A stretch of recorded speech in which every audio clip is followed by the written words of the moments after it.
The views and opinions expressed on this podcast are those of Green Acres and our guests. These general gardening tips and suggestions may work for you, as well as those from alternative sources. When using any garden products or tools, read and follow all label directions.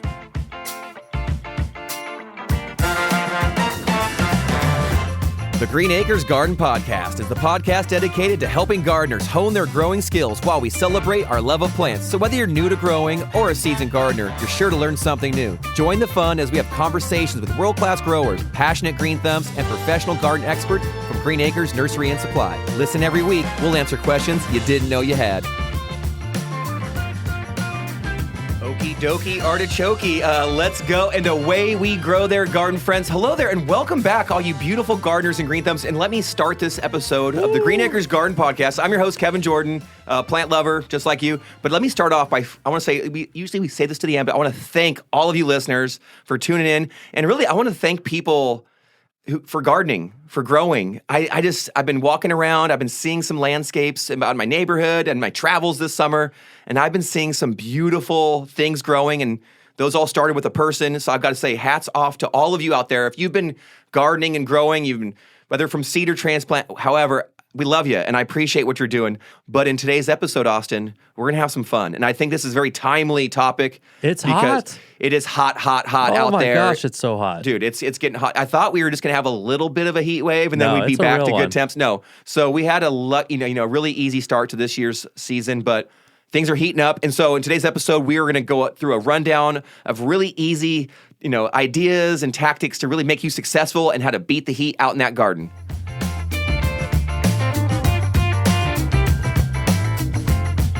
Here's some of our best tips and tricks to beat the heat out in your garden. Okay, so one of the first ways to beat the heat, I think it's really easy, and I've been noticing this out in my neighborhoods. Our trees are suffering. It's getting hot out there, and they are getting thirsty. So they're going to need some watering. I love a good drip system, but when it comes to these suffering trees, a nice, slow, deep watering, you can achieve that with a soaker hose, a drip system, even your pre-existing hose. But a superficial hand watering really isn't going to do it. I know it's fun sometimes to get out there and hand water those plants. I'm guilty of it. But when it comes to our trees, what they're really going to appreciate is a long and slow watering at the drip line. That's the extended way out. So that usually trees don't want water right along their trunk. They want it where their roots are, and that tends to be further out from their trunk, usually around the distance of where all their branches tend to fall. They call it the drip line. If you can give a nice, deep, long soak in that area, your trees are going to love you for it. Like I said, I've noticed in my neighborhood some trees that are looking a little thirsty, and they would perk up so quickly with a nice, slow, deep watering, at least maybe once a week, depending upon the tree. Your conditions are going to vary, depending on how much your soil holds the water or drains. But I know I've seen our plants, my trees included, they really appreciate a nice, consistent, deep, slow watering. And I'm talking, if you're using a soaker hose, it could be on, or even a drip system. I'm talking hours, not minutes. And that's how you actually get that deep penetration. A lot of times your plants really don't need the water right at the surface, especially your trees and your established plants. They're really going to need it down at that root zone. So give it to them. Okay, right on, Kevin. I love that. That's great advice. Now, with a soaker hose running for hours, is a lot of water. Do you need to put a pressure regulator in the system so that it doesn't? Because hours feels like a lot of water. It depends on what you're using. Even with the drip systems, they will come with a pressure regulator to protect the emitters.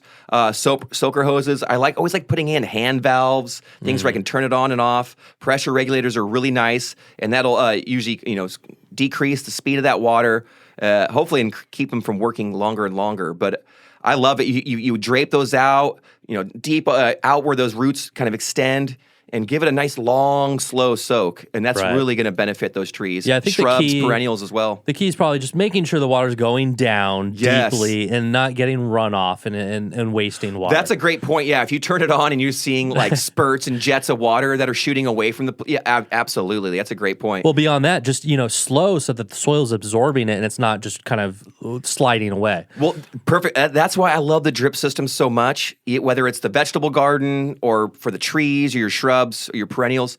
It puts a small amount of water directly where you need it, right at the root zone, and it's not spraying off.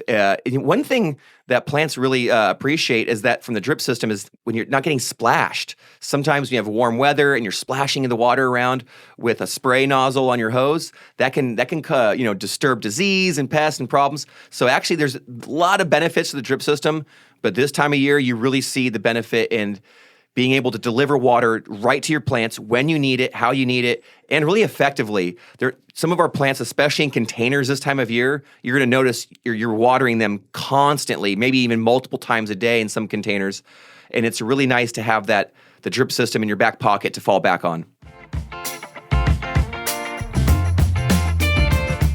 So now that we've brought water to our plants effectively, my next tip is actually to keep that water there and to protect the soil as well. And I know we talk about this a lot, but this is the armor of your garden, Austin. This is how you protect your plants, garden friends. Yeah. You're going to shield them, like physically, literally, with mulch. So mulch, we know, has so many benefits. It's going to, protect from erosion, from the wind and rain. It is actually going to break down and become the soil. It feeds the biology in the soil as it breaks down. It creates those micro environments for all the biology that we love it. There's so many different benefits, but the ones that I really want to focus on today that I love about mulch is that it's physically there. It shields away. It protects just like armor would. And as that sunshine comes down, beating down on your soil, it is actually going to shine it back, protect it, bounce some of that radiation back into the atmosphere, and protect the soil from getting cooked, getting baked in the sun, all the UV rays, all that intense heat. Soil, it can be warm, but our plants don't need that soil cooking hot. Their roots really don't need it just scorched. So if you want to protect your plants and actually conserve the water that you actually did deliver to them, mulch is the key. I'm telling you, especially the organic mulch. We love using different micro bark. I know a lot of folks out in their gardens now especially are using the different straw mulches. There's a lot of different organic straw mulch that people fall back on, and they will layer that around their plants. And they have a great effect. It actually will also break down, create a nice little environment for the microbiome in there. But ultimately, this time of year, mulch shines because it's protecting your soil. And like I mentioned, all those little creatures that we love, those organisms that live in the soil, when we're feeding it with organic matter, organic fertilizer, we're really wanting to feed that fuel, as we've brought up in the past. That doesn't want to be getting cooked. So if you're protecting it with mulch, not only are you conserving the water and all that, and the sunshine's being blocked out, but all those microbes now hopefully are being kept at a temperature that they love and will enjoy, and they will flourish and not just get cooked out of existence from being exposed to too much direct sunlight. So I'm telling you, friends, mulch. Not only does it suppress the weeds and slow them down and build the soil, but I'm telling you, it'll protect your plants from all the extreme stress they might otherwise be experiencing in this heat. Because I'm telling you, walk outside for a few minutes. You are going to feel it. Okay, can I hop in here with one? I've got a tip for everybody. Oh, please. So I want to tell everyone about tree wrap. So tree... Boom, boom, my name is... Not that kind of tree okay, wrap. sorry. No, that's good. There's this product we sell at the store. It's by a company called DeWitt, and it's called Tree Wrap, and it's a white fabric that you wrap around the trunk of your tree. And right now is the time you want to be thinking about it because we're getting really harsh sun that is damaging to young fruit trees, young maple trees, and these trees can get severe damage to their trunks, and it can lead to more problems down the road. My apple tree got burnt this summer. Oh, no. Yeah, you're pointing it out. Yeah. Okay. So I needed that. So you need the tree wrap, and I just learned how to use it. I made a little video about it recently, so I learned all about this. It was fun to learn. You just literally just wrap it around the tree. You go up a couple feet, then you tie it off and secure it there to the tree and leave it there. And it's the simplest thing. Is it fabric or is this like a paper product? It's like a light, thin fabric. Cool. Yeah, and it's white in color, and it's malleable, and it just can hold itself also to there. You might need a little tape to finish it off, a little piece of Scotch tape. But you go, cover a few feet of that trunk, and it's breathable. I think that's why the fabric is nice. It lets the air through, and if it's not too tight, it's not going to bother the trunk. But that's it. It only costs like a few bucks, and if you've just planted, a new tree, or if you're planning to plant one soon, I think you should probably invest in that. It's only a few bucks, and it'll protect your tree's trunk. You were reading my mind. I was Yeah. like, man, all these young plants. That's what happened to mine. It was a young tree, still developing her canopy, and but she's good. This is the apple? Yeah, we wrapped. This is the pink I did the same lady. thing. I got the wrap. I got some wrap. Good. Okay, Yeah. good. All right, so that's my little tree wrap story there. Everyone try some tree wrap for your new trees. I love it. That's pretty cool. All right, so let's discuss probably the pinnacle of what we can do in the garden. It's one of the easiest things that has the greatest impact for surviving the heat. Not only does this, I think, make your plants a little healthier, actually even just an episode or two ago, we saw in action the results of this tactic, this product actually. And this is something that anybody can do, anybody can use right away. And I'm telling you, not only does it make your plants grow a little better, but it makes being out in your garden just a little bit nicer. And of course, I'm talking about shade cloth. Shade cloth is so underrated in the garden world. I think, we always think, we need more sun. We need more sun for these plants. And in some cases, if that is your limiting factor, that's a bummer. But most often, we're getting almost too much, especially in this heat. We're getting some extreme heat waves. Austin, what did you get? 105 on the way, 106? Oh my gosh. Well, it's reminding me of Justin at Neanderthal Farms from last episode. He was literally doing that as an experiment. So he had His row cucumbers. of cucumbers in full sun, a row of cucumber under shade cloth. Which one looked better? Yeah, the ones under the sun looked fine, healthy. The ones under the shade cloth were amazing. Thriving. Yeah, they were about twice as big, twice as lush. The leaves looked darker green. Yeah. And it just had the difference was they had the same soil, same water, everything. Just one row had a bit of shade cloth over the top of it. And walking underneath that and harvesting underneath that felt quite a bit different than harvesting and managing his other rows. So I'm just going to say there are many benefits to the shade cloth, but there's so much variety out there you can choose from. I think he said he used a 30%. In some extreme cases, you might even go up to 40 or 50%, but really I would find one that works for you. Sometimes you can talk with other gardeners in your area and find out maybe what they're kind of being successful with. But there's a lot of options out there. What I love about it is you can even build smaller structures, and we've seen this at different gardeners' house, where instead of kind of investing in a larger piece, they'll just protect their one garden bed with little, with the bent PVC and kind of draping the shade over that. So the plants get the shade, but then you don't. So you can actually go small and create micro environments of shade for your plants. And even a plant like a tomato plant, even like the cucumber plant, these are sun plants. They love the sun, but we kind of get a surplus of that here where we live here in Northern California, especially this time of year. And so don't feel ashamed to garden in the shade because I'm telling you, your plants are going to love it. And you might too. What I like about the shade cloth is that you can attach it 1,000 different ways. You can run cabling across your garden and then use that to support it. You can attach it to different structures and you can get really creative. And it doesn't take, Tim the Toolman Taylor to figure it out, But sometimes it's fun to do that. It is. There's a guy at my community garden who erected these posts, and he's got like a pulley system, and he's that's pulling nice. shade across just over where he wants it. And he has a retractable. That's clever. Very cool. He went all out like engineer style, but it's pretty cool to see. That's a great example of what some of the gardeners and green thumbs out there do. So you can go as simple as just throwing it somewhere between you and the sun and just get it up there.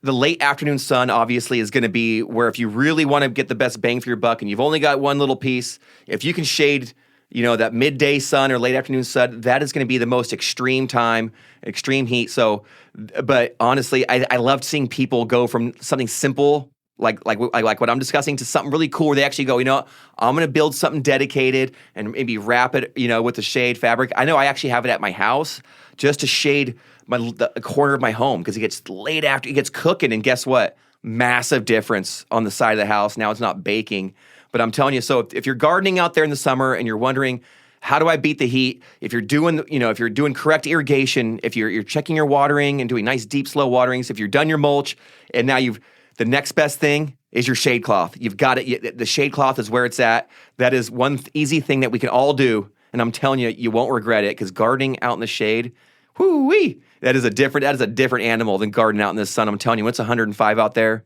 get underneath that shade cloth, quick. Okay, Kevin, I thought of another one that I could share. Okay. Another tip to help people in this heat is this product called Wilt Stop.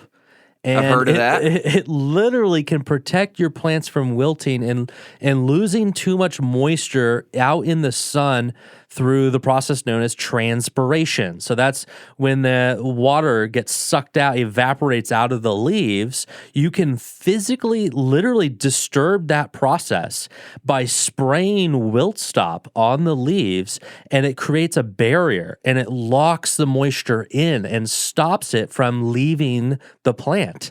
So I didn't even know this was a thing until recently. This is so cool. Wilt Stop has a couple other uses. I know it's commonly used in the wintertime, but you can also use it now in the summer during extreme heats. And here's how you're going to want to use it. We have a ready-to-use, a ready-to-spray bottle at the store of Wilt Stop, and you're going to want to find the plant that you want to protect and water it deeply before you do anything. And you want to do this in the morning before it gets really, really hot. So you fully irrigate the root ball and the surrounding area. You've given it a bunch of water. Now you can spray all of the leaves and the stems completely, and you want it to be nearly running off so that it's created a fully saturating shield that covers the entire leaves and stems so that there's not like empty areas where it can transpire through. You want to lock it all in. Lock it in. Spray till it's nearly running off the front or the top and bottoms of the leaves because it can transpire through both sides. And then once you've sprayed everything, then you can walk away. It needs to dry for about an hour. That'll happen quick. Yeah. So you don't disturb it for a little while. Yeah. But then you've given it this little protective shield against transpiration. That is cool. I've always seen it used, for like frost, avoiding frost damage and things like that. And that's the same thing where the plant is getting damaged because it's losing moisture faster than it can replenish it. Or whatever. That's pretty cool. Yeah, so it's like a antiperspirant or anti-transpirant, but for your leaves. Yeah. Love it. Yeah, locks it in. So I think it's a worthwhile effort. If you got something you really want to protect, sensitive, expensive plant, get some Wilt Stop. It's readily available as ready to use, and then we also have some concentrates where you mix. I forget. You'd have to check the bottle. It's like 1 to 10 or something. It's like you've used just a very little bit of it, but yeah, it can prevent transpiration. How cool is that? I love it. Very cool. You know what? It got me thinking, Austin. I got another thing on my mind. Okay, we've talked about all the things you can be doing, the deep watering, add the mulch, using the shade cloth. Here's one thing that you can think about for success that you don't have to do. Oh, I like that. Okay. Don't fertilize that heavy right now. Oh, perfect. Okay. Yeah, so when it's this hot, it's not advantageous to kind of encourage most of your plants to put out a lot of fresh growth this time of year because it's just so extreme because it's going to be more susceptible to, sun scald, to more, insect and pest damage. So this is actually all the things you can do. There's one thing, for success, just don't do. Do a little less. A little less fertilizing right now. Not a bad thing. You can wait. Let things cool down a little bit. Okay, cool.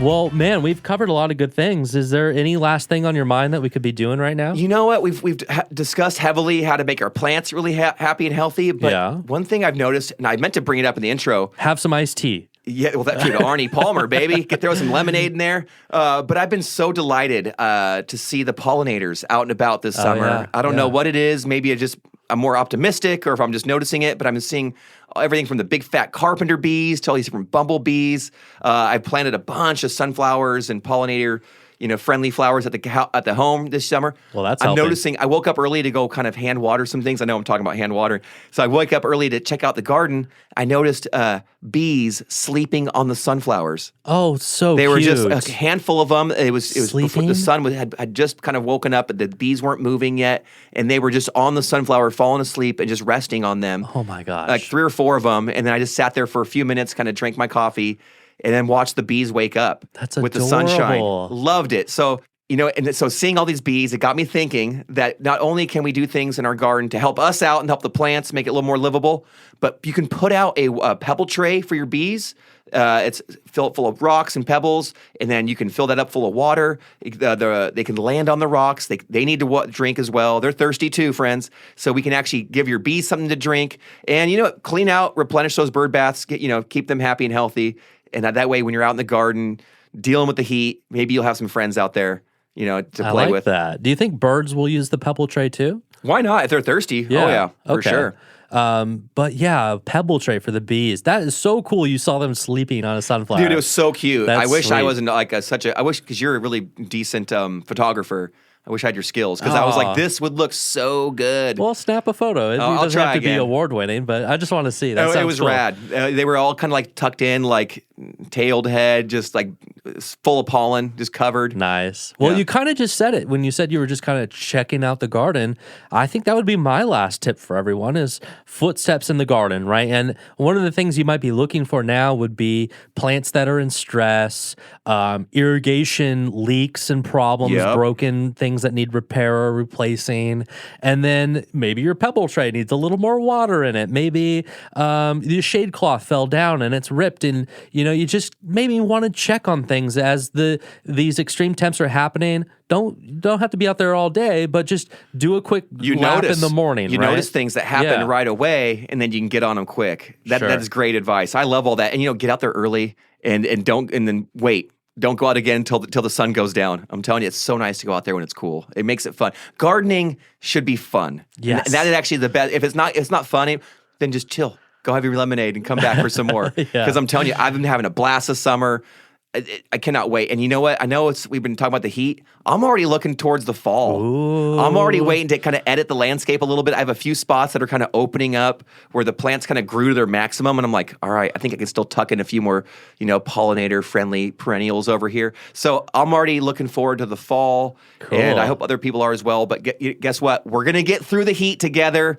And then we'll get on the other end with another happy harvest. And there's so much more to look forward to. I'm stoked for what's to come. Yes. All right. Well, thanks for running through this. I think this is super fun, timely, and useful. I hope everyone is having a great time as well out in their gardens. That's all the time for this week. Kevin, go ahead and take us out. Well, thanks again, garden friends, for tuning in. We love having you here. I hope you're surviving out in that garden, having a good summer. Please enjoy yourselves, have some fun, share that harvest with someone you love, and come back next time for another garden adventure. Until then, garden friends, happy gardening to you all, and please never stop growing. Beat that heat.